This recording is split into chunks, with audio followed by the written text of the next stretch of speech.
সাইয়েদনা ওমর রাদিয়াল্লাহু তাআলা আনহু খেলাফত জামানায় একজন নওজোয়ান যুবক, তিনি একটা গাছের নিচে ঘুমন্ত অবস্থায় রয়েছে। ঘুমন্ত অবস্থায় থাকার পরে তিনি যখন ঘুম থেকে উঠলেন, উঠার পরে তিনি একটা উট, তার যে উট বাহনটা রয়েছে, এই উটটা তিনি গাছের কাছে বেঁধে রেখেছিল। বেঁধে রেখে তিনি ঘুমায়ে পড়েছিল। তিনি যখন ঘুম থেকে উঠেছে, ঘুম থেকে ওঠার পরে দেখে উটটার পাশে নাই। এবার ওই নওজোয়ান যুবক পেরেশানিত হয়ে পড়লো, হতাশাগ্রস্ত হয়ে পড়লো। ব্যাপার কি, ঘটনা কি, আমার উটটা গেল কোথায়? এই একটা মাত্র উট ছাড়া আমার বহনের জন্য আর কোনো প্রাণী নাই, আমি কেমনভাবে যাতায়াত করব? যুবকটা দিশেহারা হয়ে তার উটকে খোঁজার জন্য সামনের দিকে অগ্রসর হলো। হঠাৎ করে ওই নওজোয়ান যুবক দেখতে পেল একজন বৃদ্ধ ব্যক্তি তার বাগানের ভিতরে ওই উটটা মৃত অবস্থায় পড়ে রয়েছে। মনোযোগ আছে সকলের এদিকে? উট কোথায়? হ্যাঁ, কি অবস্থায়? মৃত অবস্থায়। উটটা মৃত অবস্থায় পড়ে রয়েছে। এবার ওই নওজোয়ান যুবক তিনি তার উটের পাশে ওই বৃদ্ধ ব্যক্তিকে যখন দেখতে পেল, এবার বৃদ্ধ ব্যক্তির কাছে প্রশ্ন করলো, বৃদ্ধ ব্যক্তি, বলো আমার এই উটটাকে কে হত্যা করেছে বলো, আর কেনই বা এই উটটাকে হত্যা করা হয়েছে আমাকে বলো। ওই নওজোয়ান যুবক যখন এই প্রশ্ন করলো, এই বৃদ্ধ উত্তর দিচ্ছে, বাবা, তোমার উটটা আমার বাগানের ভিতরে প্রবেশ করেছিল। বাগানের ভিতরে প্রবেশ করে আমার ফসলাদি সে নষ্ট করেছে। ফসলাদি নষ্ট করার কারণে আমি পাথর নিক্ষেপ করে তোমার উটকে হত্যা করে ফেলেছি। তোমার উটকে আমি হত্যা করেছি। এই কথা শোনার পরে নওজোয়ান যুবক একটা পাথর তুলে এই বৃদ্ধার মাথায় যখন আঘাত করলো, আঘাত করার সাথে সাথে বৃদ্ধা ইন্তেকাল করলো। ওই যুবক ব্যক্তি পাথরটা উঠায় ওই বৃদ্ধ ব্যক্তির মাথায় আঘাত করলো। আঘাত করার সাথে সাথে বৃদ্ধ ব্যক্তি কি করলো? ইন্তেকাল করলো, মারা গেল।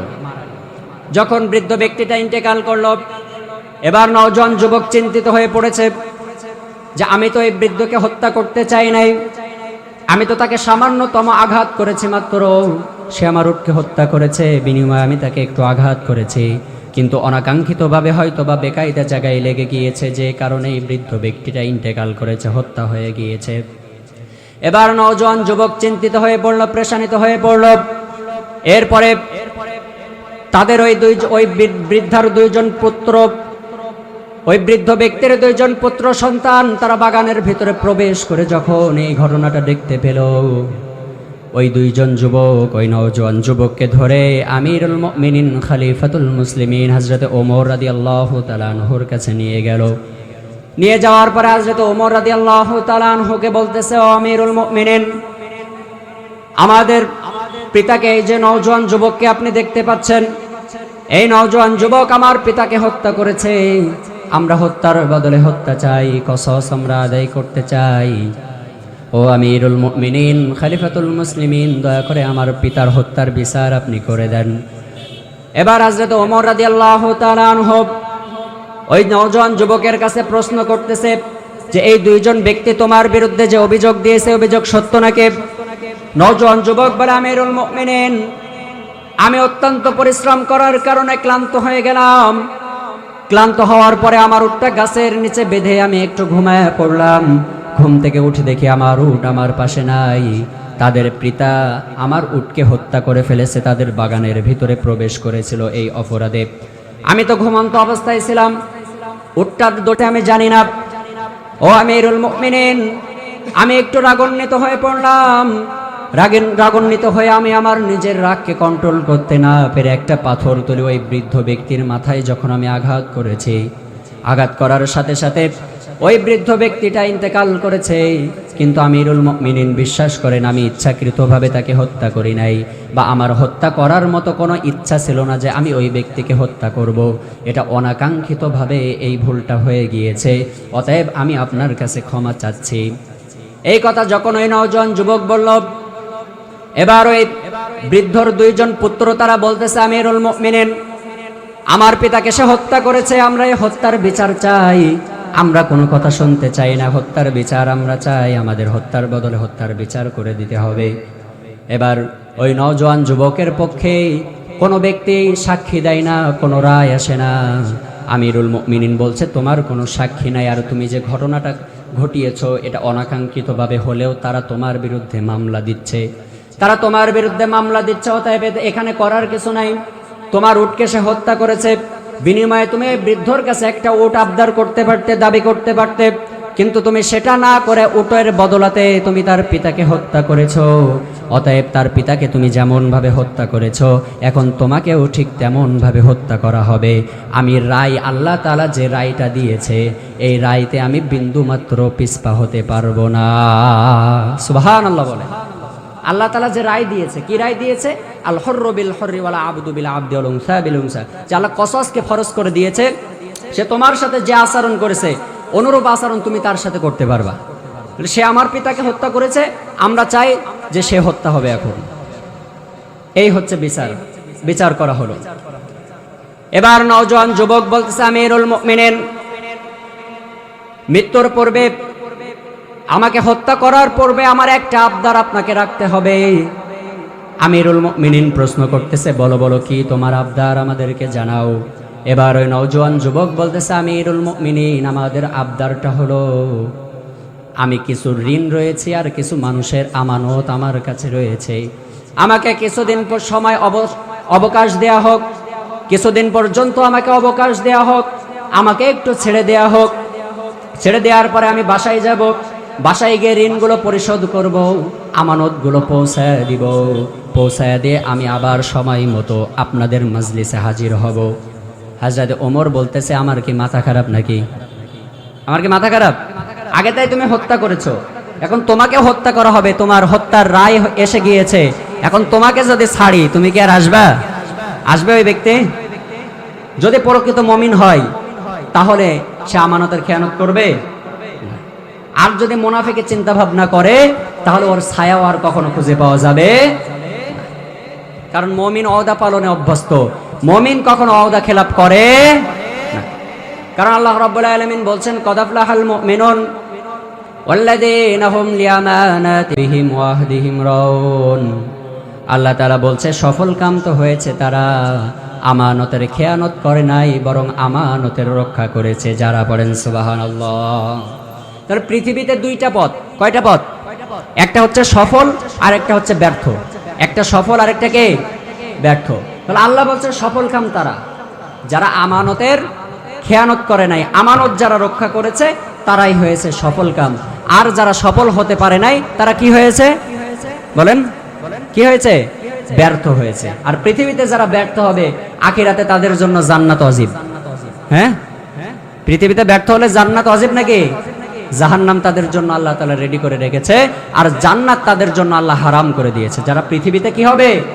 ব্যর্থ হবে, সফল কাম যারা হতে পারবে না, যারা পৃথিবীতে সফল হতে পারবে না। এই সফল কোন সফল? পাঁচতলা বিল্ডিং বানাতে হবে, চাকরি করতে হবে, সরকারি চাকরি ইত্যাদি, এইগুলা নাকি? না। আল্লাহ তাআলা কোরআনের ভিতরে যে কয়টা বৈশিষ্ট্য বর্ণনা করছেন মুমিনের সফল কামের, এই কয়টা বৈশিষ্ট্য যাদের ভিতর থাকবে তারাই হচ্ছে সফল কাম। যাকে আমি আলোচনার দিকে এগোতে চাচ্ছি না, আমার মূল যে আলোচনা আমি সেখানে যাচ্ছি। প্রিয় ভাইরা আমার লক্ষ্য করেন, এবার ওই নওজোয়ান যুবক যখন এই কথা বললাম আমিরুল মুমিনিন আমাকে একটু অবকাশ দেয়া হোক, আমাকে একটু ছাড় দেয়া হোক, আমি আমার আমানতগুলো ফিরিয়ে দিয়ে আসি, ঋণগুলো পরিশোধ করে আসি। এবার আমিরুল মুমিনিন বলছে আগে তাই তুমি হত্যা করেছো, আবার যদি তোমাকে ছেড়ে দেওয়া হয় তুমি তো আসবা না। এবার ওই নওজোয়ান যুবক বলতেছে আমিরুল মুমিনিন আমি আমার ওয়াদা পালন করব, আমি ওয়াদা খেলাপ করব না। আমিরুল মুমিনিন বলছে তা হয় না, তুমি যদি কাউকে জিম্মাদার হিসাবে রেখে যেতে পারো যে এই ব্যক্তি তোমার জিম্মাদার থাকবে, তুমি যদি না আসো তাহলে এই ব্যক্তিকে হত্যা করা হবে। তোমার জিম্মাদার যদি কোনো ব্যক্তি হতে চায় তাহলে ওই ব্যক্তির জিম্মাদারের বিনিময়ে তোমাকে ছাড়া হবে, আর যদি কেউ তোমার জিম্মাদার না হয় তাহলে তোমাকে ছাড়া হবে না, তোমাকে ছাড়া হবে না। এবার নওজোয়ান যুবক বলতেছে আমাকে কেউ চেনে না এখানে, কে আমাকে অবকাশ দেবে, কে আমারে সময় দেবে, আমারে তো এখানে কেউ চেনে না। এই কথা যখন যুবক বলল মাজলিসের ভিতর থেকে, সবার ভিতর থেকে প্রখ্যাত একজন সাহাবী, নাম হচ্ছে হযরতে আবু যর গিফারী রাদিয়াল্লাহু তাআলা আনহু। কি নাম? হযরতে আবু যর গিফারি, নাম শুনছেন সকলে? নাম শুনছেন না? হযরতে আবু যর গিফারি রাদিয়াল্লাহু তাআলা আনহু, তিনি হাতটা উঠাইলেন। সুবহানাল্লাহ বলেন। তিনি তার নিজের হাতটাকে উদিত করলেন, উঠাইলেন। উঠানোর পরে হযরত ওমর রাদিয়াল্লাহু তাআলা আনহুকে ডাক দিয়ে বলছে, আমিরুল মুমিনিন, আমি হব এই নওজোয়ান যুবকের জিম্মাদার। সে যতদিন পর্যন্ত না আসবে ততদিন আমি আপনার জিম্মায় থাকব। আর তাকে অবকাশ দেয়া হোক, তাকে সময় দেয়া হোক, সে তার ঋণগুলো পরিশোধ করে আসুক, আমানতগুলো মানুষের কাছে পৌঁছায় দিয়ে আসুক। এবার সবার ভেতরে সমস্ত সাহাবীরা, এমনকি হযরত ওমর পর্যন্ত অবাক হয়ে গেল। আবু যর এটা করতেছে কে? আগে তাই নওজোয়ান যুবক হত্যা করেছে, তাকে কেউ চিনে না, কেউ তার পরিচয় জানে না। তাকে বাসায় যেতে দেয়া হবে, সে আসবে কি আসবে না তার কোনো গ্যারান্টি নাই। আর আবু যর কেন তার জিম্মাদার হচ্ছে? এবার হযরতে আবু যরকে বলা হলো, আবু যর ভেবেচিন্তে উত্তর দিবা, ভেবেচিন্তে সিদ্ধান্ত নিবা। আগামী জুম্মাবার পর্যন্ত এই নওজোয়ান যুবককে অবকাশ দেয়া হলো, সময় দেয়া হলো। এই জুম্মার নামাজের পরে নওজোয়ান যুবককে হত্যা করা হবে, কতল করা হবে। আবু যর শুনে রেখে দাও, এই জুম্মার নামাজের ভিতরে তাকে নির্দিষ্ট সময় যে দেয়া হচ্ছে, এই সময়ের ভিতরে যদি ওই নওজোয়ান যুবক ফিরে না আসে, তাহলে নিয়ম অনুযায়ী তোমাকে কিন্তু কতল করা হবে, হত্যা করা হবে। কি কথা বুঝতে পেরেছেন? নিয়ম অনুযায়ী। হযরত ওমর বলতেছে আবু যরকে, প্রখ্যাত একজন সাহাবী, যে এই নওজোয়ান যুবক যদি ফিরে না আসে, তাহলে আগামী জুম্মাবার পর্যন্ত তার সময় দেওয়া হচ্ছে। সে যদি ফিরে না আসে, তাহলে এই যুবকের পরিবর্তে আবু যর তোমাকে কিন্তু হত্যা করা হবে। হযরতে আবু যর গিফারি রাদিয়াল্লাহু তাআলা আনহু বললেন, আমি শর্তে রাজি। আবু যর গিফারি রাদিয়াল্লাহু তাআলা আনহু তার জিম্মাদার হয়ে গেল। এবার হযরতে আবু যর গিফারি রাদিয়াল্লাহু তাআলা আনহু জিম্মাদার হওয়ার পরেও নওজোয়ান যুবক একটা ঘোড়া নিয়ে বাসার দিকে রওনা দিল। বাসার দিকে যখন রওনা দিল, এদিকে সবার ভিতরে সমস্ত মানুষ বাসার দিকে চলে গেল। যখন যেদিন জুম্মাবার হাজির হয়ে গেল, জুমার নামাজের আগে হযরতে ওমর রাদিয়াল্লাহু তাআলা আনহু খোঁজ নিচ্ছে, সে নওজোয়ান যুবক কে এসেছে নাকি, সে নওজোয়ান যুবক কে এসেছে নাকি। সমস্ত সাহাবীরা উত্তর দিচ্ছে, আমিরুল মুমিনিন, সেই নওজোয়ান যুবক তো আসে নাই, তার কোনো হদিশও পাওয়া যাচ্ছে না, তার কোনো খবরও পাওয়া যাচ্ছে না। আমিরুল মুমিনিন বলছে, আচ্ছা ঠিক আছে, আমরা জুমার নামাজ পর্যন্ত অপেক্ষা করি। যেহেতু জুমার নামাজের পরে হত্যার বিচার করা হবে, অতএব জুমার নামাজের ভিতরে যদি ওই ব্যক্তি না আসে, ওই যুবক না আসে, তাহলে নিয়ম অনুযায়ী আবু যরকে হত্যা করা হবে। এবার জুমার নামাজ আদায় করা হয়ে গেল, জুমার নামাজ পড়ানো হয়ে গেল। নামাজ পড়ানোর পরে সবাই একত্রিত হয়ে বসে গেল, বিচার করা হবে, ফয়সালা করা হবে। রায় তো দেয়া হয়ে গিয়েছে, এখন রায় কার্যকর করা হবে। আমিরুল মুমিনিন হযরত ওমর রাদিয়াল্লাহু তাআলা আনহু, তিনি সমস্ত সাহাবীদেরকে একত্রিত করলেন, ডাক দিলেন। অপর এক পাশে জল্লাদকে ডাক দিয়ে দাঁড় করাইলেন। এবার আমিরুল মুমিনিন বলছে, ও ব্যক্তি, আমিরুল মুমিনিন বলছো, আবু যর, তুমি তো ওই ব্যক্তির জিম্মাদার হয়েছিলে, তুমি তো ওই যুবকের জিম্মাদার হয়েছিলে। লক্ষ্য করে দেখো, সেই যুবক কিন্তু আসে নাই। এখন নিয়ম অনুযায়ী তোমাকে কিন্তু হত্যা করা হবে। হযরতে আবু যর গিফারি রাদিয়াল্লাহু তাআলা আনহু বলছে, আমি আমার দায়িত্ব পালন করেছি, এর জন্য যদি আমাকে হত্যাও হতে হয়, আমি হাসতে হাসতে জল্লাদের সামনে যাব, আমি বিন্দু মাত্র মন খারাপ করব না। পড়েন সুবহানাল্লাহ। এই হচ্ছে তাদের ঈমান। হযরতে আবু যর গিফারি রাদিয়াল্লাহু তাআলা আনহু এই বক্তব্য দেওয়ার পরে সমস্ত সাহাবীরা তার দিকে তাকিয়ে পড়ল।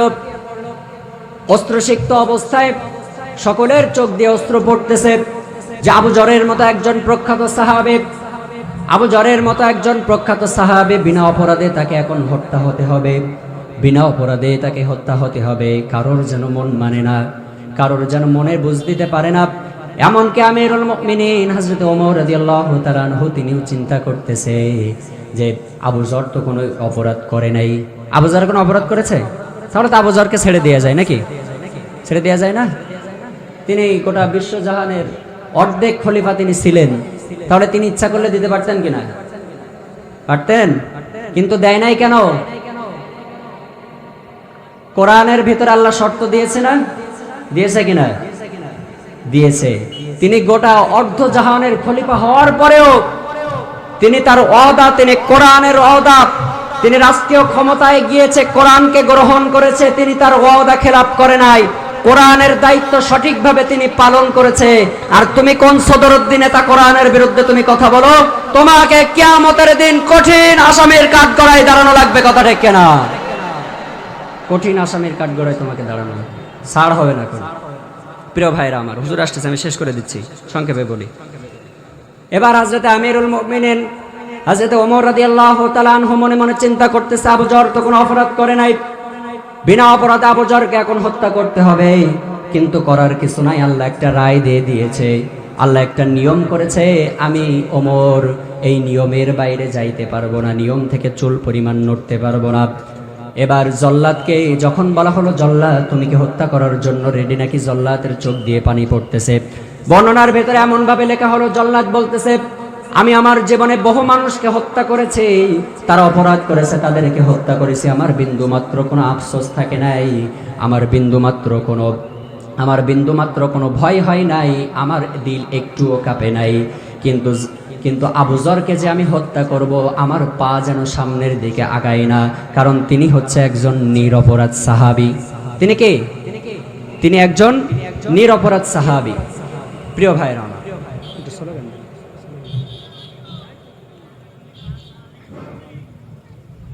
নারায়ে তাকবীর, নারায়ে তাকবীর। আজকে মাহফিলের দ্বিতীয় আকর্ষণ হাফেজ মাওলানা মাহমুদুল হাসানের আগমন, শুভেচ্ছার স্বাগতম। আজকে মাহফিলের পক্ষ থেকে নারায়ে তাকবীর। আমি ঘটনাটা বলে শেষ করে দিচ্ছি নাকি এখানে শেষ করে দেব?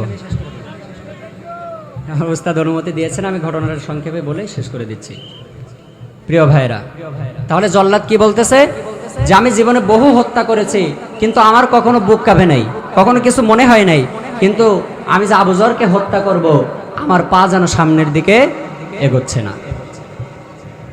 প্রিয় দিনী ভাইরা, লক্ষ্য করেন, এবার হযরত আবু যর গিফারী রাদিয়াল্লাহু তাআলা আসমানের দিকে তাকায় আর নিজের মনকেই বলে সান্ত্বনা দেয়, ও আল্লাহ তাআলা, দুনিয়াতে আমি একজন মানুষকে বিশ্বাস করেছিলাম, আর সে আমার বিশ্বাসের মর্যাদা রাখে নাই, বিশ্বাস আমি তাকে করেছি, পরিবর্তে সে আমাকে বিপদে ফেলেছে। এমন মানুষ আছে না? বিশ্বাস করলে বিশ্বাসের মর্যাদা দেয় না, আর উল্টে বিপদে ফেলে। আবু যর গিফারী রাদিয়াল্লাহু তাআলা নিজের মনকে বুঝ দিচ্ছে যে আমি দুনিয়াতে এর প্রতিদান পেলাম না, কিন্তু আখিরাতে আমাকে একজন প্রতিদান দিবেন। আসতে বলবেন না, জোরে বলেন তিনি কে? আল্লাহ আমার এই প্রতিদান দিবেন, অতএব আমি মন খারাপ করব না। হাসতে হাসতে সামনের দিকে আবু যর গিফারী রাদিয়াল্লাহু তাআলা আনহু অগ্রসর হলেন। হঠাৎ করে মিনারের উপর থেকে একজন সাহাবী ডাক দিয়ে বলছে, আমিরুল মুমিনিন, একটু অপেক্ষা করুন, দূরে মরুভূমির ভিতরে বালু উড়িয়ে কে যেন আসতেছে, হইতে পারে এই নওজোয়ান যুবক, আমরা একটু অপেক্ষা করি। এবার অপেক্ষা করা হলো। কিছু সময় পরে নওজোয়ান যুবক হাজির হয়ে গেল। হাজির হওয়ার পরে বলতেছে, আমিরুল মুমিনিন, আমাকে আপনি ক্ষমা করবেন, আমার ঘোড়ার পায়ে একটু আঘাত লেগেছিল, আঘাত লাগার কারণে আমি লেট করে ফেলেছি, দেরি করে ফেলেছি, তা না হলে যত সময় আমি এখানে হাজির হতে পারতাম। আমি বাসায় গিয়ে একটুও দেরি করি নাই, আমি বাসায় গিয়ে যারা আমার কাছে আমানত প্রাপ্ত ছিল তাদের আমানতগুলো আমি পরিশোধ করে দিয়েছি, ঋণগুলো পরিশোধ করে দিয়েছি। দিয়ে আমি আমার মায়ের কাছে যখন গেলাম, আচ্ছা বলেন তো, মা কি বিদায় দিবে? মা কি ছেড়ে দিবে? কারণ মা জানতে পারতেছে আমার সন্তান যদি ওখানে যায়, আমার সন্তানকে হত্যা করা হবে, বাঁচিয়ে রাখা হবে না, মা কিন্তু ছেড়ে দেবে না। কিন্তু আমি আমার মাকে বুঝিয়ে, আমার মার অশ্রুসিক্ত চোখ, আমি চোখের দিকে যখন তাকাই তখন আমার মায়া লাগে, কিন্তু না না, আমার কথা ভঙ্গ করলে চলবে না, ওয়াদা ভঙ্গ করলে চলবে না। আমি অপরাধ করেছি, যদিও আমি নিরপরাধ, কিন্তু বলবো যে তারা আমাকে অপরাধী বানিয়েছে, আমি অপরাধ করেছি, আমাকে শাস্তি পাইতে হবে, কারণ আখিরাতে আমি হত্যাকারী হিসেবে উঠতে চাই না। আমি আমার স্ত্রীর কাছ থেকে বিদায় নিলাম। বিদায় নেওয়ার পরে আমিরুল মুমিনিন, আমি এখানে চলে এসেছি, এবার আপনি আপনার বিচার ফায়সালা কার্যকর করুন, আপনি আপনার বিচার ফায়সালা কার্যকর করুন, আমি আর কোনো কথা বলবো না, আমার আর কোনো বাধা নাই, কোনো দ্বন্দ্ব নাই। এবার হযরত ওমর রাদিয়াল্লাহু তাআলা আনহু বলতেছে, ও যুবক, তোমার বিচার তো এখন হবে। আবু যরকে ডাক দিয়ে বলছো, আবু যর, একটা কথা তুমি বলো, তুমি জানতে এই যুবক আসবে কি আসবে না তার কোনো গ্যারান্টি নাই। গ্যারান্টি ছিল? এমনিতেই দেরি করে এসেছে, তো পারতো আসবে না, এমন করতে পারতো কিনা? ওই যুবক আসবে কি আসবে না তার কোনো গ্যারান্টি নাই। এরপরেও তুমি কেন ওই যুবকের জিম্মাদার হয়েছিল আমাদের একটু বলো। হযরত আবু যর গিফারী রাদিয়াল্লাহু তাআলা আনহু বলছে, আমিরুল মুমিনিন, আমি এই জন্য এই ব্যক্তির জিম্মাদার হয়েছি, আমি দেখতে পাচ্ছি আমার সম্মুখে একজন মমিন ব্যক্তি বিপদের সম্মুখীন হয়েছে, বিপদের ভিতরে পড়েছে। আর আমি কেমনভাবে একজন মমিন হয়ে অপর মমিন ভাইয়ের পাশে দাঁড়াবো না, বিপদের সময় সাহায্য করব না, এটা কখনোই হয় না। আমি আবু যর এটা কখনোই মেনে নিতে পারি না। এই জন্য আমি আবু যর নির্দ্বিধায় তার জিম্মাদার হয়েছে। বলেন সুবহানাল্লাহ। এবার ওই যুবক ব্যক্তির কাছে প্রশ্ন করা হচ্ছে, নওজোয়ান যুবক, এবার তুমি বলো, তুমি তো জানতে এখানে আসার পরে তোমাকে হত্যা করা হবে, কি তাই তো নাকি? না জামাই আদর করা হবে?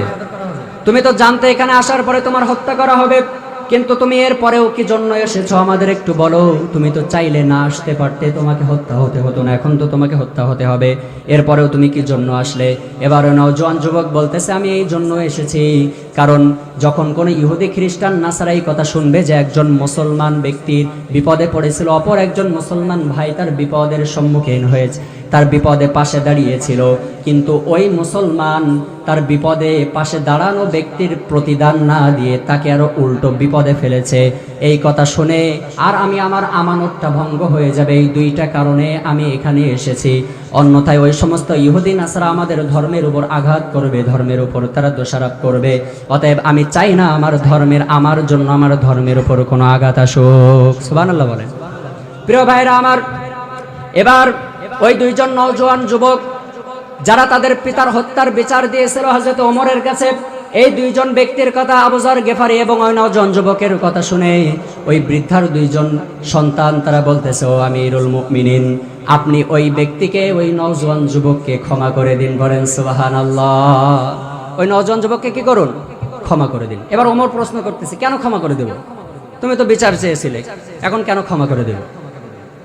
ওই যে প্রথমে বলতেছিলাম, হত্যাটা কিন্তু সে ইচ্ছা করে করে নাই, অনাকাঙ্ক্ষিত ভাবে, মানে বুঝতে পারে না, একটু আঘাত করছে, অমনি ইন্তেকাল করেছে, বৃদ্ধ মানুষ, বয়স হয়ে গিয়েছে তো।